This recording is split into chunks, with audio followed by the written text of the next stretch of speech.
Welcome to the Capitol News. I am your host, Alex Kreitis. Thanks for joining me today, February 22nd, 2019. Hope you're all doing well. Only going to discuss a few stories today.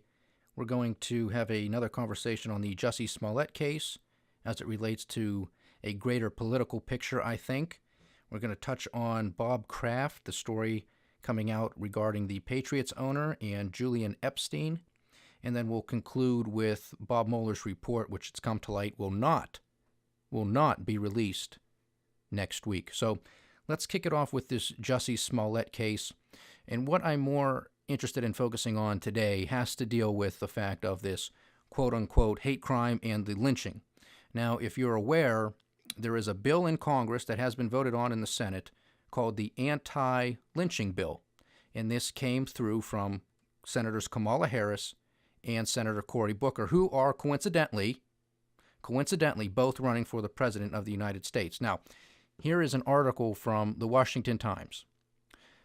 For Senators Kamala Harris and Cory Booker, Democratic presidential candidates who were promoting an anti-lynching bill, the, quote, attack on actor Jussie Smollett in Chicago looked like a horrible yet opportune talking point. Never let a good crisis go to waste. Isn't that what we're told? The article continues. Instead, the apparent hoax is turning out to be a warning to 2020 Democratic candidates about singling out people for martyrdom, including the woman who accused Supreme Court Justice Brett Kavanaugh of sexual assault and the drum-banging American Indian who confronted Catholic high school students on the steps of the Lincoln Memorial. In the rush to speak out too soon about the Smollett case, Ms. Harris and Mr. Booker stand out. 5 hours after the initial report, Senator Harris pronounced that the attack was genuine and called it an attempted modern-day lynching. We must confront this hate, she tweeted. But this week, confronted with growing indications that Mr. Smollett's story was a hoax concocted to help his television career, Ms. Harris has become a devotee of caution. She says, I think that the facts are still unfolding, she says. I'm not going to comment until I know the outcome of the investigation. Well, here we have a seasoned lawyer, a seasoned prosecutor, the former Attorney General of California, and she is always quick to rush to judgment when it suits her position. Judge Kavanaugh hearing, a woman comes out and accuses him of sexual misconduct 30 years ago. He's guilty. He's guilty. Let's not look and wait for the facts. Let's not hear all sides of the story. Let's not use some common sense. Let's just come out and firebrand everything, and he's guilty. Of course, that's not the case, and now the man serves on the Supreme Court of the United States, where I think he rightly belongs. Now we have another instance in the Jussie Smollett case. And of course, she used the words, an attempted modern-day lynching. How convenient and how coincidental that she uses the word modern-day lynching. The same type of rhetoric that is used by Jussie Smollett himself. And again, how coincidental that Senators Harris and Booker have an anti-lynching bill set to go. This all seems a little all too coincidental to me, ladies and gentlemen. I wouldn't be surprised if there's some more things going on behind the scenes. I don't want to get all speculative in nature. That's not what this show is about. That's not the nature that I want to come across as being somebody who's speculative or conspiracy theorist or any of that type of stuff. That's not what this show's about. But you have to connect the dots. You have to look at the language. You have to look at the timeline. You have to look at the series of events. You have a supposed hate crime, a supposed quote-unquote lynching. You have two senators who jump on it at the first chance they get to come out and call it a lynching. At the same time, they have a bill waiting in Congress, an anti-lynching bill that they want to pass. It's too coincidental. This just did not happen, in my opinion. Now, it's going to be interesting to see how this case unfolds and if those two politicians, senators, and presidential candidates if those names come to light and being part of something more than just people who are trying to pass a bill. Do they know Jussie Smollett? Does Jussie Smollett know them? And of course, I mean in more than just name, rank, and title. Do they know them personally? Has he been involved in any political movements with them? Does he agree with them? Is he a supporter of them? Has he financed them at all? These are questions that need to be asked. Because I'm not somebody who believes in coincidence, especially not when it comes to politics in this day and age. And this is presidential politics, and this is big. Because you have to look at it from the standpoint from Kamala Harris and Senator Booker. They have this bill. It's called the Anti-Lynching bill. I mean, it kind of traps you in the name. How the hell is somebody going to vote against that, right? Anti-lynching. You vote against it. What are you saying? You're for lynching? I mean, that's how it's poised. Of course, that's not the case. But that's the rhetoric. That's the headlines. MSNBC would have a field day. CNN would have a field day with Republicans who didn't vote for it. Headlines would read, such and such senator wants to take us back to the 1920s and lynch everybody. Why? Because they didn't vote for the anti-lynching bill. Well, what's in the anti-lynching bill? How does it define crimes? What's the punishment? What are the details? Who cares? We just need the title. The title says everything. You know, that's Nancy Pelosi. We need to pass the bill before we know what's in it. That's what she said with the Affordable Care Act, Obamacare. That's not how it works. That's not how it works. Have a debate. Does it make sense for this to be passed?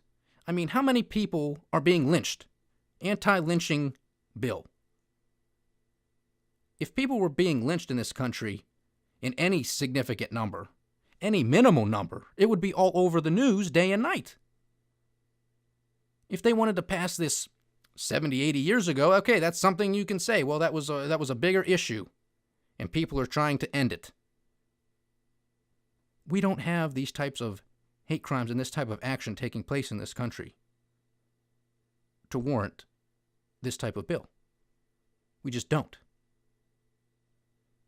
So let's stay tuned on this, because now it's getting a little bit more interesting because of the politics. I don't think that Senators Harris and Booker are entirely clean on this. I'm going to look into this a little bit more because this is just a hunch I have. This is the feeling I have that this cannot just be a coincidence. This is like the Patriot Act coming right out of the gate right after 9/11.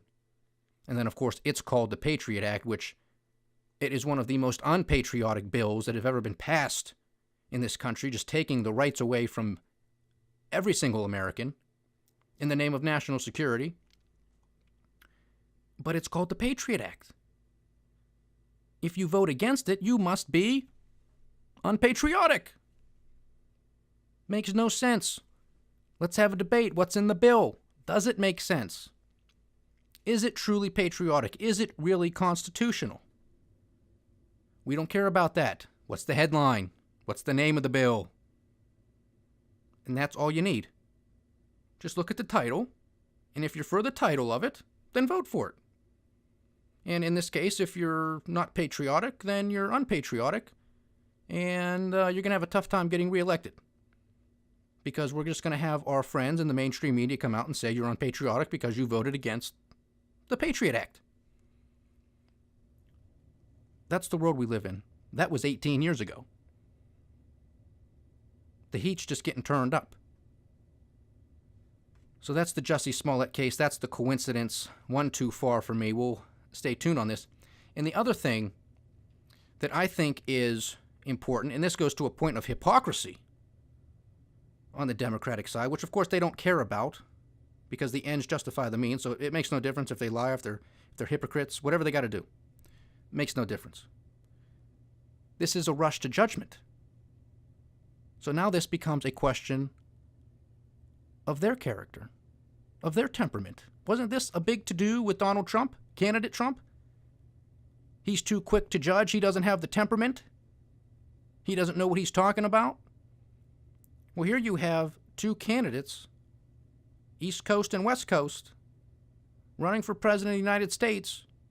They don't have all the facts of the case with Justice Smollett. They didn't have all of the facts of the case with Judge Kavanaugh. But they didn't care. They didn't care, and they proved to be wrong on both fronts. And now it's really going to be egg in their face with this Justice Smollett case if he is found to be guilty, and it is found that there was a little bit more going on behind the scenes with Justice Smollett, Senators Harris, and Booker. So we'll see what happens.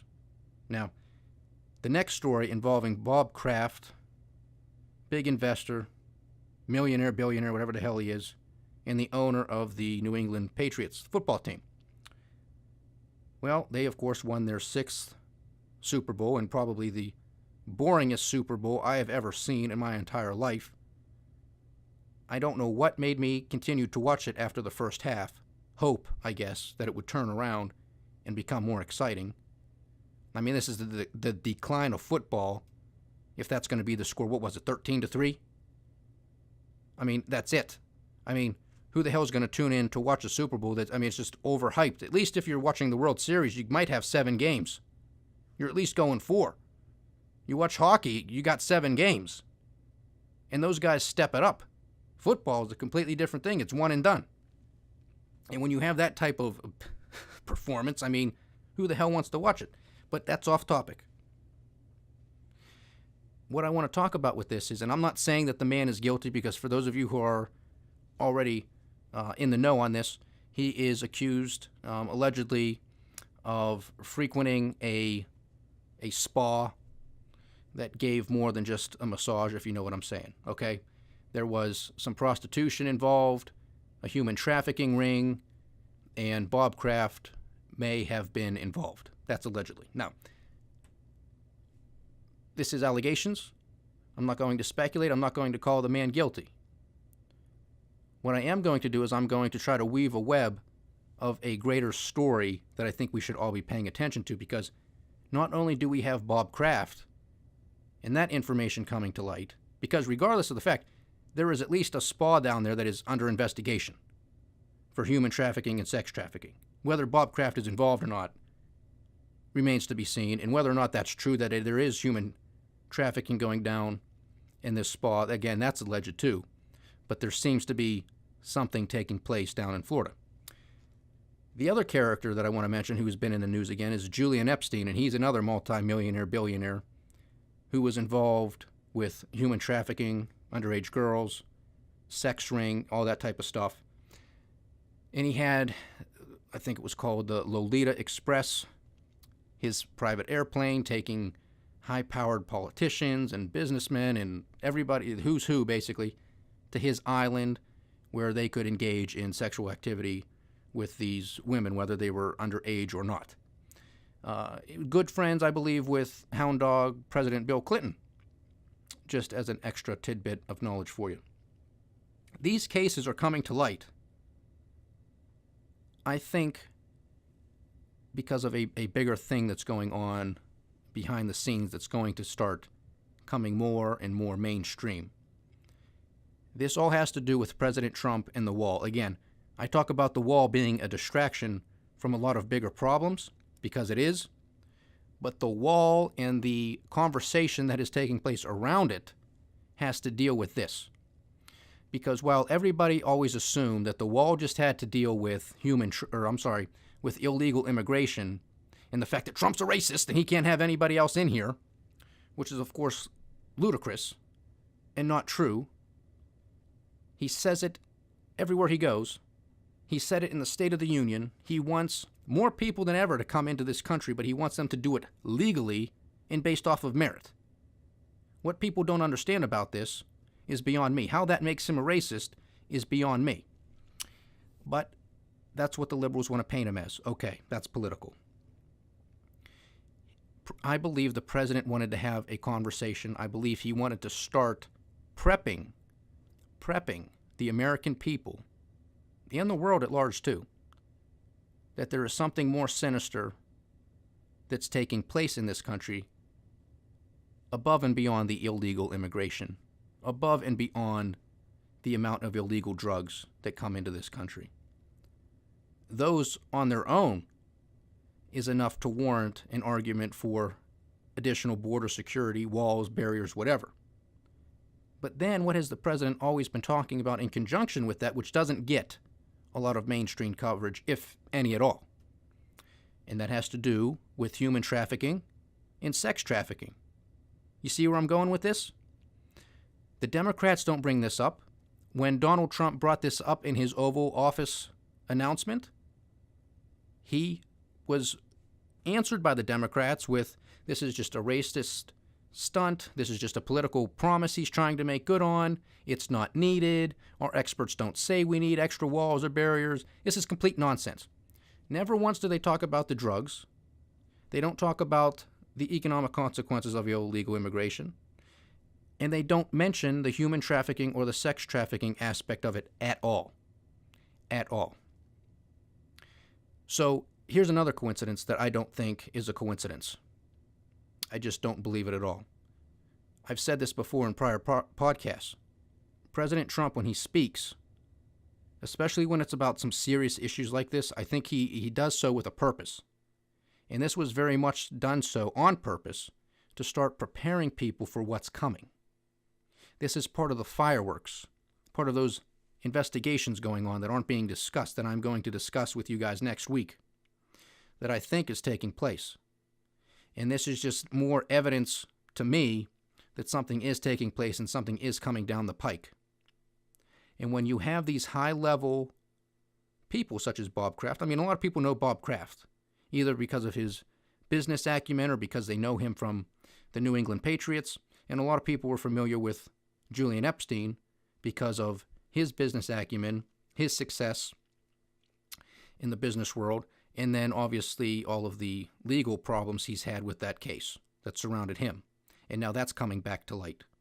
Again, one too many coincidences for me to believe that it's a coincidence. So when you have President Trump out there saying, we have illegal immigration, we have illegal drugs, but we also have human trafficking and sex trafficking taking place. This is starting to wake you up if you're paying attention. You see what I'm saying? Something big is going on here. These are not no-name people. These are big names. Now, at least in regards to Bob Kraft, this is alleged. But nevertheless, this is preparation. That this is what's taking place in this country. Because there's a lot of money in this country, and there's a lot of people with a lot of money in this country who think they're above the law. And they think that this is fun, this is game. They can go out and do this. They can be involved in human trafficking. They can be involved in sex trafficking. And maybe, at the worst of it, underage sex. And all of those abuses. So I'm just telling you, I could be wrong. I'm always ready and willing to admit that. But there's just one thing after the next. These are building blocks. Slowly and steady coming out from the President of the United States, and then other things coming out in the media like this story here, the Bob Kraft and Julian Epstein stuff. It's just too coincidental for me. And then you have to look back, too, when there was Attorney General Jeff Sessions. Now, of course, a lot of people were always asking me personally, why is he there? He keeps messing this up. He keeps messing that up. He recused himself in regards to the Russia investigation. I mean, he's basically useless. So why is Trump keeping him there? At the time, I said, if Trump wanted him gone, he would have been gone. I believe that. So there must have been something that he was doing outside of the Russia investigation and all of that political drama. There must have been something a little bit more concrete that Jeff Sessions was doing. And he was. He was taking down a lot of drug gangs, a lot of the MS-13, interrupting their operations, throwing them in prison, deporting them, all of that good stuff for all of those communities that they affect. He was also involved in taking down a lot of sex trafficking websites, which doesn't get a lot of news coverage, nor did it at the time.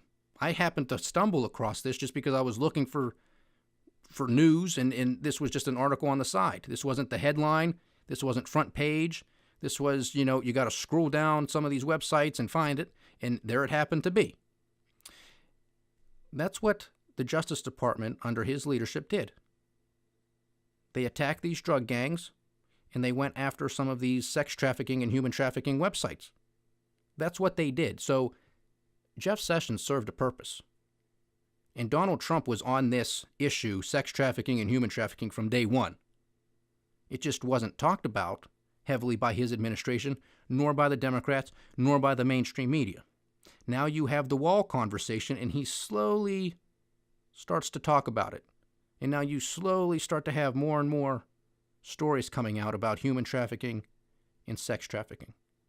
So stay tuned. I think there's going to be a lot more on this. Now, lastly, we have Bob Mueller, that report. I said yesterday that I was highly skeptical that this report was going to come out next week. And the main reason I was skeptical of that is because President Trump is in Vietnam next week to meet with Chairman Kim Jong-un of North Korea. So that just would have been too much news for 1 week. I mean, as cynical as that sounds, I think that's really my rationale for it. Because the media would like to have a couple weeks where they can digest the report, and then, this gives them two stories to potentially beat the president up on. If they had both at the same time, they'd have to pick which one do they want to say, right? If him meeting with Kim Jong-un, they can beat him up on that like they're going to do regardless of what comes out of it. I mean, they could sign the best peace deal ever known to man, and they'll say, well, what took you so long? So they like having separate stories, one after the other, not all together, because then they have to pick which one they want to focus on. So next week, you have that meeting. They'll pick it apart. Then I think you'll probably have something come out with U.S.-China trade talks, because the deadline is going to be next week as well. Will that get extended, or will they actually have come to an agreement by then? Time will tell. But we only have a week. And then I think sort of that week, the following week, then you're going to see probably Bob Mueller come out with a report. It's definitely, I think, going to happen in March. Now, if you're watching all of the channels, so I would happen to be watching CNN last night, and they're already starting to downplay the Bob Mueller report, because the news was yesterday that the report is likely to come out next week. So now they are starting to talk about it and prep, and they have their guests on, and everybody's ranting and raving, and now they're starting to downplay it, which I told you is what they were going to do. This was supposed to be the be-all, end-all.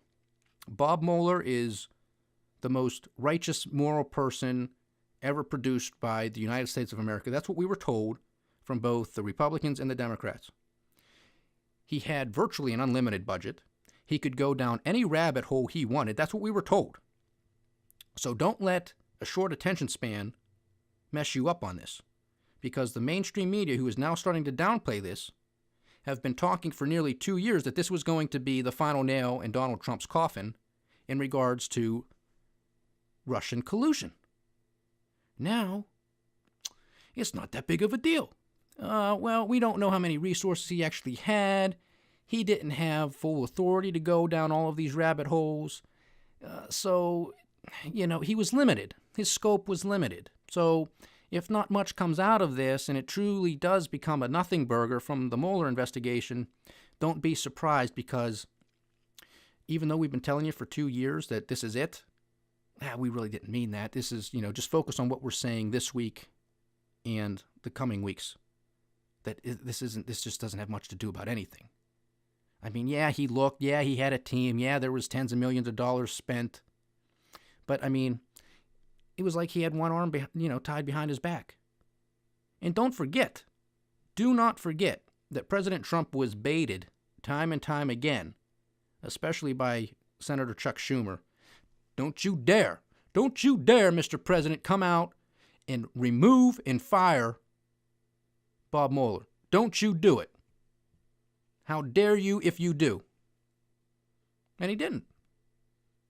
Trump's no idiot when he came to this. He knew that the Democrats were trying to bait him to make a move on this, because he was already, the media and the Democrats were already up in arms because he fired Jim Comey, which was in his rights to do so.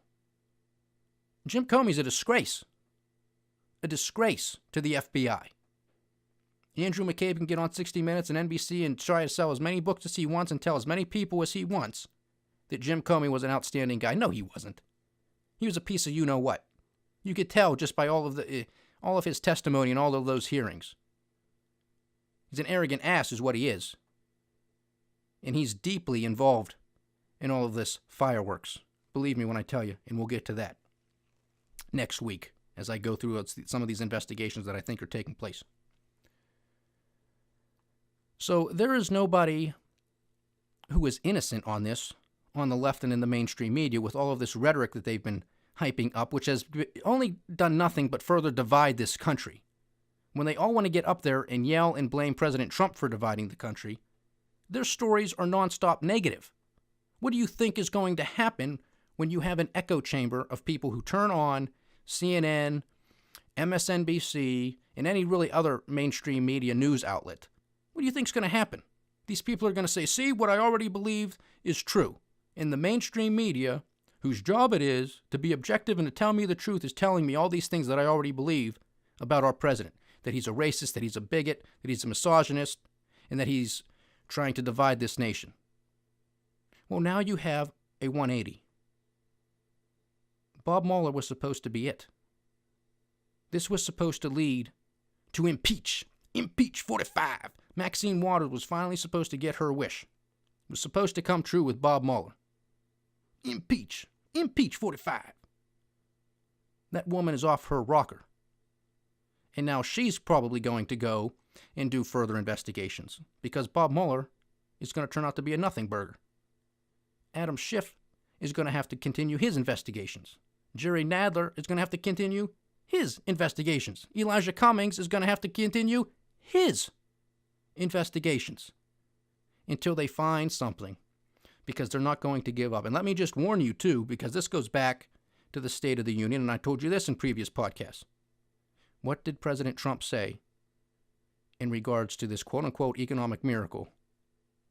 What could stop it? Endless wars? Political partisanship? And these endless investigations, these partisan investigations. So Donald Trump has already started to do the two-step, because I told you previously, he tweeted earlier this week, the stock markets are going to go up, up, up. Now he says that, and the markets have continued to go up. Okay? He's also said, like I just told you, these investigations continue. That's what could stop this economic miracle, so don't be surprised if these markets drop. He's giving himself an out. Because I've said it numerous times that if I was advising the president, I would not say, Mr. President, hang your hat on this market or even the economy. Don't do it. Do not do it. So he's got a good run. He had some good GDP numbers. He's got some good unemployment numbers to tout. The stock market has made highs, all-time highs, under his watch. Those are things politicians are going to gravitate towards. So I'm not surprised by that. But if he wants to back himself out of that corner, if something changes course and we have a massive sell-off, or we do enter a recession because of a global economic downturn, well, if these Democrats keep doing this, he's going to have the blame game. He's going to have the bully pulpit. So this all becomes very interesting. So I'm going to wrap it up there. Thanks for joining me, guys. Please like, share, subscribe. Leave your comments. Let's make it interactive. I would love to hear from you. And enjoy your weekend. This is the Capital News. I am Alex Karitis. Godspeed.